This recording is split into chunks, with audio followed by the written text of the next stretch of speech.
Bonsoir à tous, bienvenue sur Monaco Info. Pour cette première édition de la semaine, voici les titres de votre journal. C'est le rendez-vous de la télévision, des technologies et du sport. Sportel a ouvert ses portes au Grimaldi Forum. Nous reviendrons sur cet événement dans quelques instants et recevrons également Laura Flessel, championne olympique d'escrime, ancienne ministre des Sports et présidente du jury des Sportel Awards. Puis nous nous intéresserons au rôle de l'association des parents d'élèves de Monaco. Elle est considérée comme un intermédiaire privilégié entre les institutions éducatives et les parents. Sa présidente Raffaella Olivieri sera notre invitée. La 30e bourse numismatique et cartophile attire de nombreux passionnés en principauté. Nous sommes allés à leur rencontre pour comprendre cet engouement. Et puis dans ce journal également, ne manquez pas un retour complet sur la 8e édition du e-Rally Monte-Carlo. C'est le rendez-vous référence de l'industrie et du sport. Sportel a ouvert ses portes ce lundi au Grimaldi Forum. De nombreux décideurs s'y donnent rendez-vous chaque année. Et quel est l'enjeu de cet événement et à qui s'adresse-t-il exactement? Élément de réponse avec Fabien Bonilla et Camille Caloni. Le Sportel célèbre cette année sa 35e édition. Ce salon est un événement majeur dans le monde du sport business, autrement dit la vente et l'achat des contenus sportifs. Cela représente au Grimaldi Forum 2000 exposants, plus de 800 sociétés présentes à Monaco venant de 75 pays, dont 150 nouvelles sociétés cette année. Tous les exposants, les participants ont des agendas de 10 minutes. Ces meetings de 10 minutes, 10 minutes, 1 minute, c'est impressionnant. Ils viennent, c'est les acheteurs et les vendeurs. Et là, depuis des années, on a greffé les nouvelles technologies. Comme vous avez pu voir, il y a certains stands sur le fan engagement, sur la piracy, sur l'intelligence artificielle. Et le tout, depuis quelques années, il y a également un programme de conférences qui a été rajouté au contenu de Sportel. Et cette année, il est d'un très très haut niveau. Entre business, démos et conférences, entre vendeurs et acheteurs de programmes sportifs, de la boxe au MMA, du basket au paddle ou encore du football américain au soccer, une multitude de sports sont représentés. Alors nous, le Sportel, c'est l'occasion de pouvoir rencontrer tous les diffuseurs internationaux de la Ligue 1, parce que c'est vrai qu'on est amené à traiter avec chacun d'entre eux durant toute la saison, mais rarement l'occasion de les voir étant donné qu'on parle de tous les pays du monde, que ce soit la Chine, le Brésil, l'Amérique du Sud ou autre. Donc le Sportel, c'est vraiment le lieu de rendez-vous de tous les diffuseurs, de tous nos points de contact avec qui on échange au quotidien. Et c'est un moment unique pour pouvoir les rencontrer, échanger, voir leurs besoins, voir si tout va bien. Nous, à la fin, on est comme l'ATP du padel. On cherche des promoteurs, on vend des dates et on fait des accords avec des télévisions mondiales. On est déjà dans 10 télévisions mondiales, mais on veut continuer à grandir. Pour moi, un objectif très important, c'est l'Asie pour l'année prochaine. La 35e édition du Sportel, cette grande messe du sport et des médias, refermera ses portes ce mercredi. Et au-delà d'être un salon, Sportel, c'est également les Sportel Awards, une compétition qui récompense les meilleures séquences sportives de l'année écoulée et qui permet aussi d'approcher au plus près les athlètes qui ont brillé dernièrement aux Jeux de Paris 2024. Pour décerner ces prix, un jury de qualité présidé par celle que l'on surnommait la guêpe, la double championne olympique d'escrime aux Jeux d'Atlanta, ancienne ministre des Sports, Laura Flessel, est en duplex avec nous. Bonsoir Laura Flessel. Bonsoir à tous. Merci de nous faire l'amitié d'être notre invitée ce soir. Comment vous avez accueilli ce rôle de présidente de jury ? Je dirais avec plaisir. On sort des Jeux Olympiques et Paralympiques. J'ai connu le Sportel 2 autres fois et c'est vrai que c'est un vrai plaisir de se dire que sous le Sportel géré QV 2024, allait encore reparler, gérer des belles images de Paris 2024. Donc voilà, c'est un plaisir et une responsabilité aussi quand même, je ne cache rien. Vous aviez déjà occupé ce rôle par le passé ? Oui, pas pour le Sportel, mais bien sûr, oui, tout à fait. Donc du coup, il y avait déjà cette première découverte et c'est vrai que connaissant aussi gérer la puissance du Sportel, les documentaires attendus, effectivement, c'était aussi une petite excitation de pouvoir découvrir ces documentaires. Et pendant 2 jours, le jury, mes amis jurys ont beaucoup travaillé pour justement que la cérémonie se passe très bien. Et précisons-le, Laura Flessel, c'est un jury d'exception avec de grands noms, notamment du sport français. Du sport français, de la production, de la publicité, du monde de la publicité. Je pense que cette édition, je dirais, Sportel Awards 2024 représente aussi, je dirais, l'inclusion. Donc du coup, on a eu aussi notre championne paralympique, Pauline de Roulette, qui était là aussi. Et vraiment, on était éclectique. Et on s'est rendu compte qu'on a pu visionner, je dirais, pendant 48 heures, je dirais plus de 23 documentaires différents. Et aussi regarder un petit peu la culture autour de 8 pays. Donc vraiment, c'était excitant, passionnant. Les Sportel Awards récompensent les images sportives de l'année. Même si on a déjà eu un indice dans vos réponses, quelle est l'image sportive que vous garderez en tête de 2024 ? Je vous dirais le côté inclusif. Je pense que l'image qu'on retient, c'est la ferveur de cette... alors, ce ne sera pas une image sportive, ce sera une image en fait de cette liesse, cette fête populaire qui a brillé. C'est les Français qui ont accompagné nos champions. Et vraiment cette Marseillaise qui retentissait partout. Je pense que ce ne sera pas une image, ce sera une chanson. L'hymne, notre hymne. Les Jeux Olympiques et Paralympiques auront été un véritable succès. Ça a été bien plus que ce qu'on avait écrit. Et c'est vrai qu'on nous attendait au passage, on a montré qu'on était des jeux plutôt écologiques, des jeux gérés populaires, des jeux avec de l'excellence. Et tant le monde olympique que paralympique a prouvé qu'il fallait compter sur nous. Et quelque part, ça nous force aussi à regarder le futur. Et le futur, c'est l'héritage. Donc du coup, le Sportel, c'est une piqûre de rappel avec cette envie de valoriser, de mettre en image, je dirais, les personnalités, les événements, les projets, mais à nous aussi de nous impliquer dans notre futur. Cet héritage aussi, c'est ce pouvoir du sport, ce pouvoir de rassembler les peuples, et on l'a très bien vu aux Jeux Olympiques et Paralympiques. Tout à fait. Lorsqu'on parle par le prisme du sport, on parle du savoir-faire, le savoir-être. Et surtout, ces Jeux Olympiques nous demandent à réfléchir sur le savoir-devenir. Donc du coup, effectivement, par le prisme du sport, on parle géopolitique, on parle économie, on parle inclusion sociale. Et je pense que c'est une des solutions pour amener, gérer la paix, gérer sur le territoire, sans être utopique. C'est vraiment en fait un vecteur sous-utilisé qu'on pourrait en fait consommer consommer sans modération. Et je crois savoir que vous êtes championne de la paix Peace and Sport, Laura Flessel. Aussi, une des ambassadrices en fait de Peace and Sport. Donc on est aussi sur le territoire de Peace and Sport, donc du coup on les salue.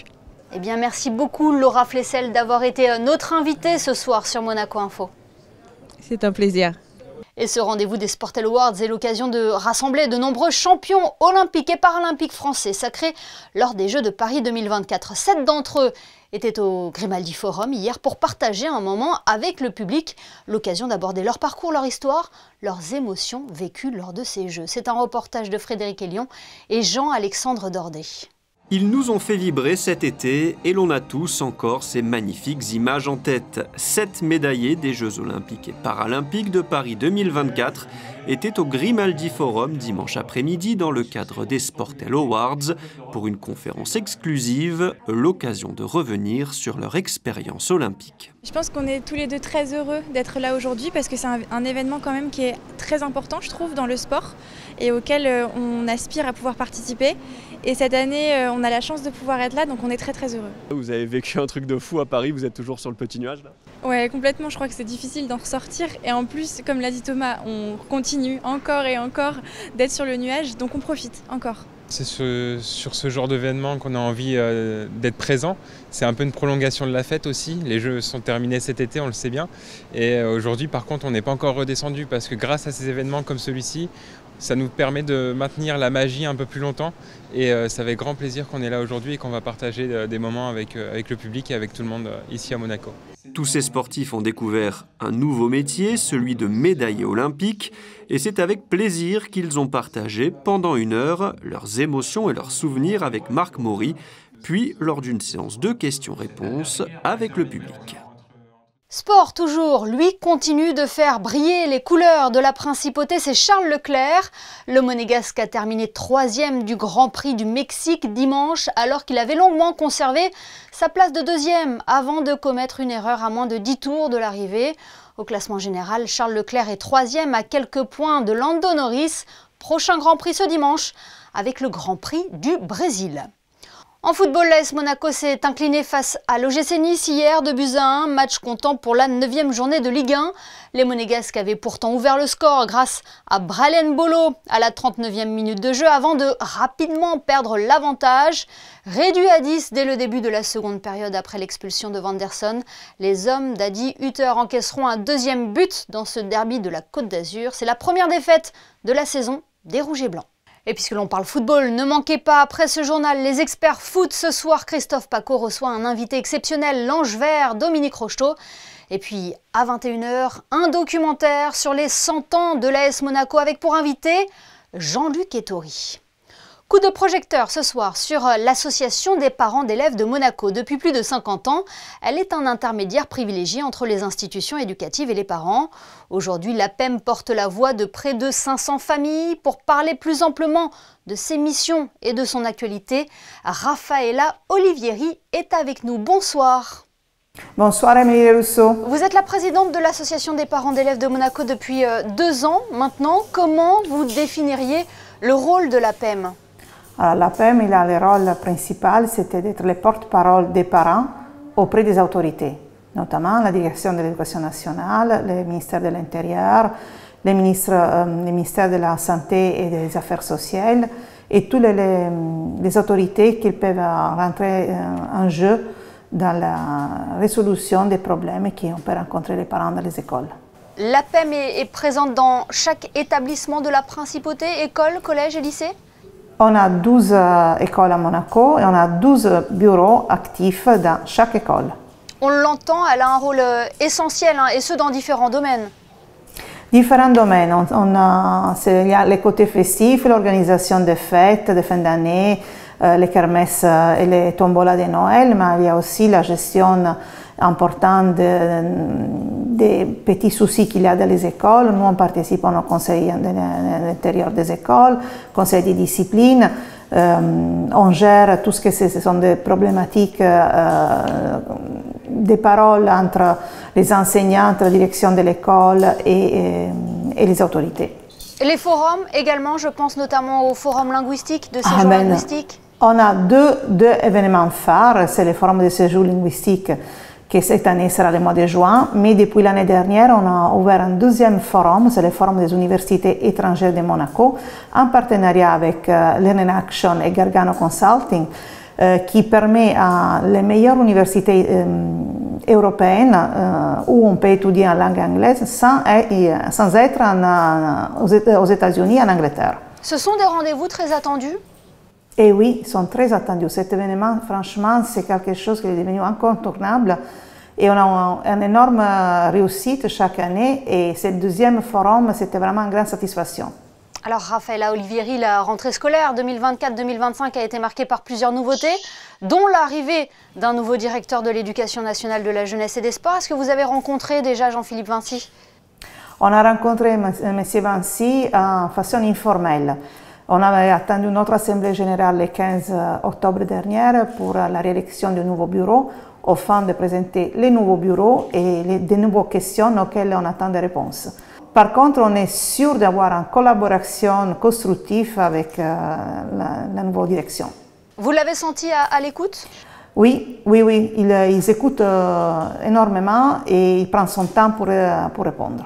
L'autre nouveauté de la rentrée, c'est le nouveau collège Charles III. Vous avez pu visiter l'établissement? Oui, j'ai eu la chance d'être invitée à l'inauguration. C'est un magnifique bâtiment, tout nouveau, avec une nouvelle cantine, piscine, salle sport. Franchement, c'est magnifique. Il est propice à la réussite scolaire? Et la réussite scolaire, les enfants seront encouragés à mieux étudier vu le lieu d'accueil. Eh bien, merci beaucoup, Raffaella Olivieri, d'avoir été notre invitée ce soir pour présenter l'APEM, on l'a bien compris, un lien essentiel entre les institutions éducatives et les parents d'élèves de Monaco. Merci. Merci beaucoup, Émilie.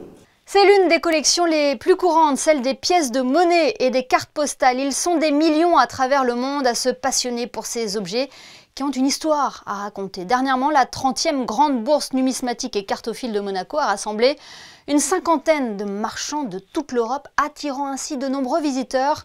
Gaëtan Lebrun vous en dit plus sur des images d'Alexa Vial. Ce week-end s'est déroulé à la salle Atlantique du Méridien la 30e édition de la Grande Bourse Numismatique, un événement qui regroupe les plus grands collectionneurs de timbres, de pièces de monnaie et de cartes postales du monde.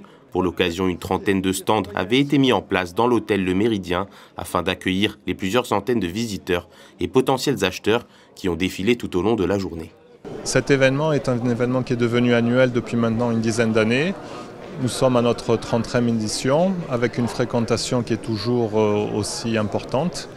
Des marchands viennent de l'Europe entière nous proposer soit de la numismatique, soit également de la cartophilie. Les marchands sont surtout dans la continuité, c'est-à-dire que ceux qui proposent de l'euro vont essayer d'élargir en fait leurs produits, mais on a également les pièces qui sont au niveau historique, qui sont toujours présentes et en quantité remarquable. Chaque année, une artiste monégasque est mise à l'honneur par la Grande Bourse Numismatique. Et cette année, c'est Delphine Lanzara, jeune artiste peintre spécialisée dans la peinture au couteau, qui a été choisie. Cette année, nous avons choisi Delphine Lanzara, qui fait suite à plein d'autres artistes locaux de la Principauté. Donc déjà, son affiche est reproduite en timbre. On n'impose pas vraiment une thématique, mais cette année, c'était quand même les célébrations des 500 ans du traité de Burgos avec Charles Quint. L'affiche reproduit le 2 € qui est sorti cette année, qui commémore également cet événement. Lors de cette 30e édition, le président Christian Billard en a aussi profité pour remettre aux élus et grands noms de la cartophilie monégasque une médaille et une carte postale de la Principauté pour les remercier de leur dévouement depuis tant d'années. Dans le reste de l'actualité en bref, le diocèse de Monaco organise ce mercredi à 19 h une conférence à l'Agora. Elle aura pour invité Olivier Bonassi, co-auteur du best-seller « Dieu, la science, l'épreuve ». Place à présent à notre focus info du jour. Il est consacré à la 8e édition du e-rally Monte-Carlo qui aura connu quelques perturbations cette année. Les fortes pluies et le brouillard sur les hauteurs auront forcé les organisateurs à annuler l'étape finale, privant ainsi les concurrents de la dernière spéciale tant attendue. Qui aura réussi à sortir son épingle du jeu dans cette course 100% électrique? La réponse dans ce document proposé par Vanessa Dessy et Alexandra Marangoni.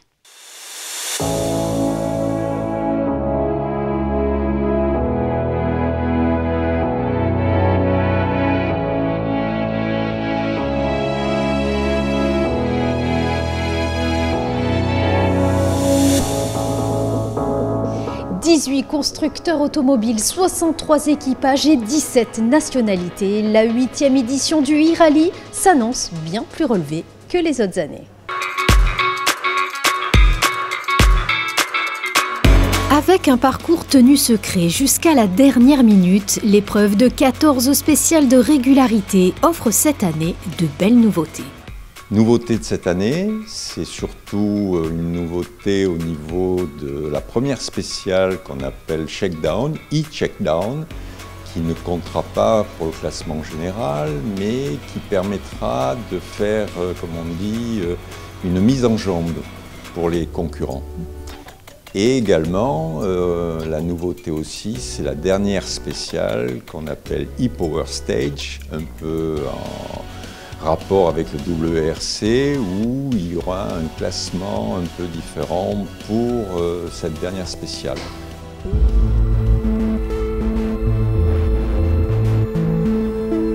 Avant de s'élancer sur les routes, les vérifications techniques sont un passage incontournable pour tous les concurrents. Chaque véhicule est minutieusement inspecté par la commission afin de garantir qu'il respecte les normes de la FIA et les exigences environnementales strictes de l'épreuve. Ces contrôles portent notamment sur la conformité des batteries, l'efficacité énergétique ainsi que la sécurité générale des voitures.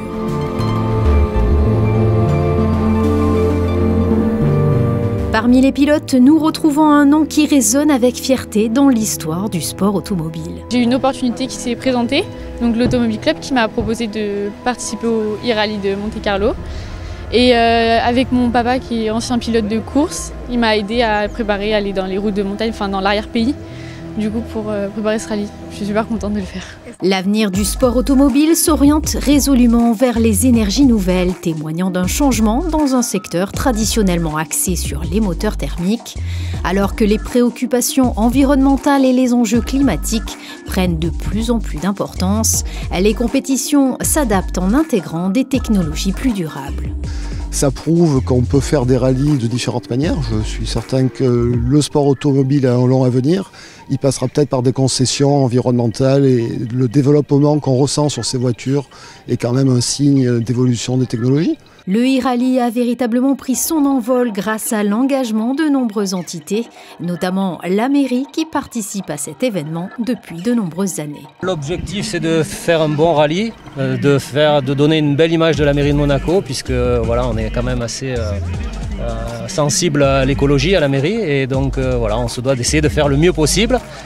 On va essayer d'être devant Jacques Pastor et Monsieur Gazzola, hein, parce que quand même il y a un petit défi intramuros, on va dire. Ce 8e e-rallye Monte-Carlo commence sur les chapeaux de roue à quelques encablures de la principauté. Dès la première étape, Frédéric Lanzio, lauréat en 2021, a été le plus efficace dans le fameux col de Turini à seulement 90 points de pénalité. Les Belges Michel Decrémer et Jennifer Hugo, vainqueurs du dernier rallye Monte-Carlo historique, pointent en tête du classement général mercredi soir. Dans le haut du classement, sans surprise, une légende du WRC, Bruno Thierry, champion d'Europe des rallyes en 2003.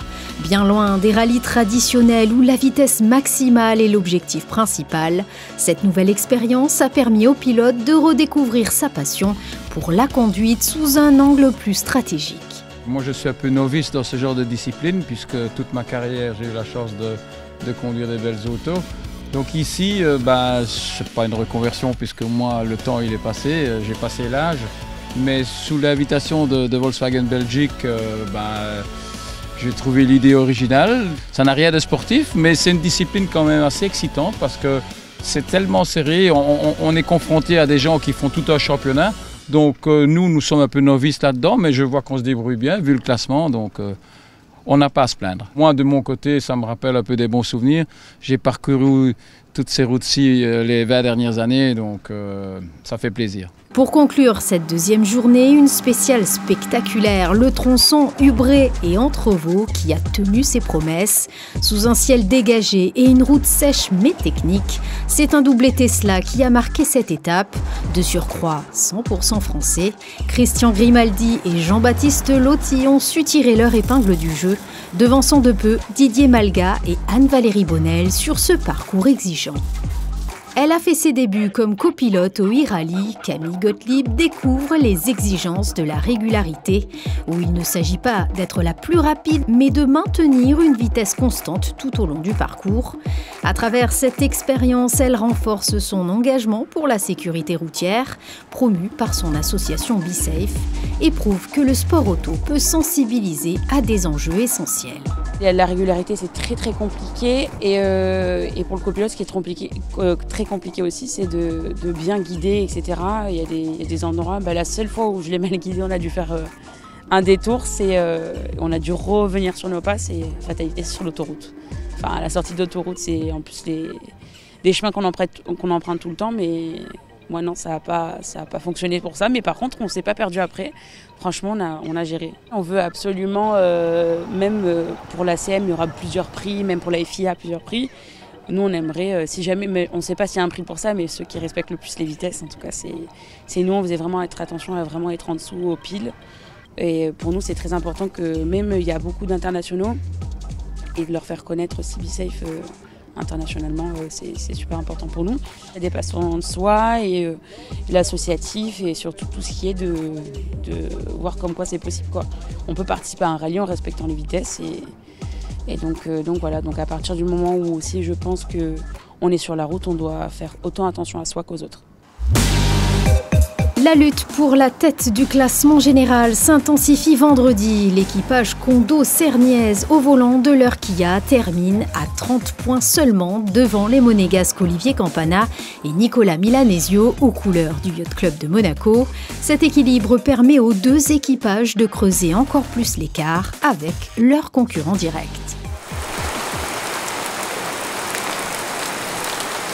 Tôt ce samedi matin, les organisateurs du e-rallye se sont réunis pour évaluer les conditions météorologiques susceptibles de compromettre les 4 épreuves spéciales prévues au programme. Après une analyse minutieuse des données et en tenant compte des recommandations gouvernementales, le directeur de course a finalement décidé d'annuler la 4e étape. La compétition se conclut donc sur cette décision.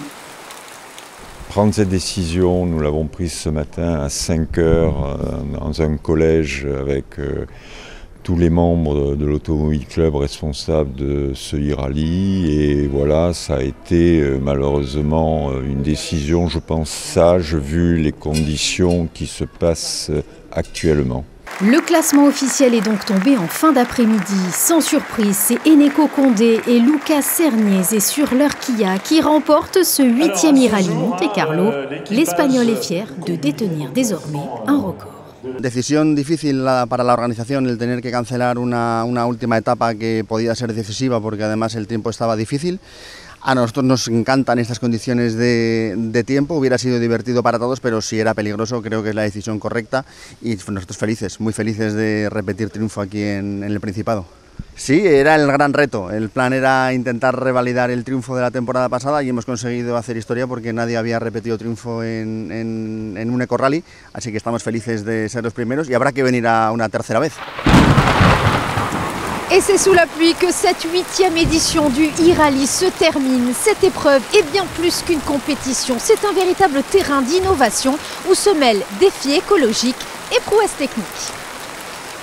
Voilà pour ce point complet de la 8e édition du e-rallye Monte-Carlo à retrouver d'ores et déjà sur nos réseaux.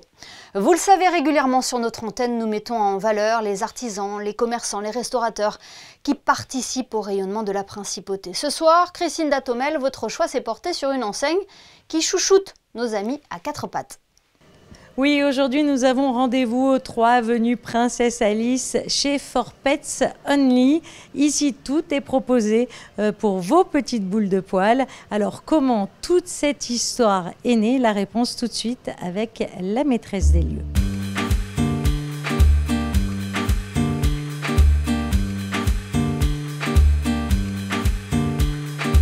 J'ai tout le temps beaucoup de chiens avec moi et je connais déjà la marque For Pets Only, c'est une marque italienne et les premiers magasins c'est à Milan et donc j'allais avec les miens chiens à Milan acheter les choses et je me suis demandé pourquoi pas à Monaco une boutique comme ça exclusive avec des bijoux pour les chiens. Nous avons des colliers, des habits, des sacs pour voyager, des sacs pour tous les jours, pour mettre les chiens dedans, des jouets, de la nourriture, des pâtés. On a la glace aussi pour les chiens, pour l'été. Alors ici, les chiens sont traités comme des rois quand ils viennent. Ils ont leur propre spa. Oui, nous avons le spa en bas. On a les toilettages normal, mais on a aussi une petite baignoire avec les boules et on fait l'ozonothérapie pour des problèmes de peau, pour des problèmes de poils. On a différents shampoings, différentes crèmes, ça dépend de les poils, de la peau du chien, on change. On fait sur mesure. Vous l'aurez donc compris, vous pouvez venir ici chez For Pets Only faire votre shopping. Des articles exclusifs sont proposés pour vos amis à 4 pattes et puis également différents soins dans le côté spa. Et vous pouvez aussi offrir des bons cadeaux à l'un de vos proches si l'idée vous en dit. Et ceux qui font Monaco se déclinent également en podcast depuis un an. Geneviève Berthy reçoit de nombreuses personnalités pour son dernier numéro. Jean Dossonville s'est prêté au jeu de l'interview long format. L'ambassadeur de France à Monaco est revenu notamment sur sa carrière et ses nouvelles fonctions de diplomate qu'il occupe maintenant depuis plus d'1 an. Un entretien à retrouver sur toutes les bonnes plateformes d'écoute. Le point sur vos prévisions météo, c'est avec Frédéric Elion. Bonsoir Frédéric. Est-ce que l'embellie se confirme demain? Oui, mardi, le ciel sera totalement dégagé, Émilie. Grand soleil et des températures comprises entre 18 et 23 degrés. Mardi 29 octobre, ce sera à la Saint-Narcisse. Merci Frédéric et merci à vous d'être fidèles chaque soir au JT de Monaco Info. On referme ce journal avec les photos de Manuel Vitali et cette rencontre privilégiée entre la championne olympique de sabre, Manon Apiti-Brunet, et les jeunes escrimeurs monégasques. Nous y reviendrons d'ailleurs bientôt sur notre antenne. Passez une excellente soirée et à demain pour une nouvelle édition sur Monaco Info.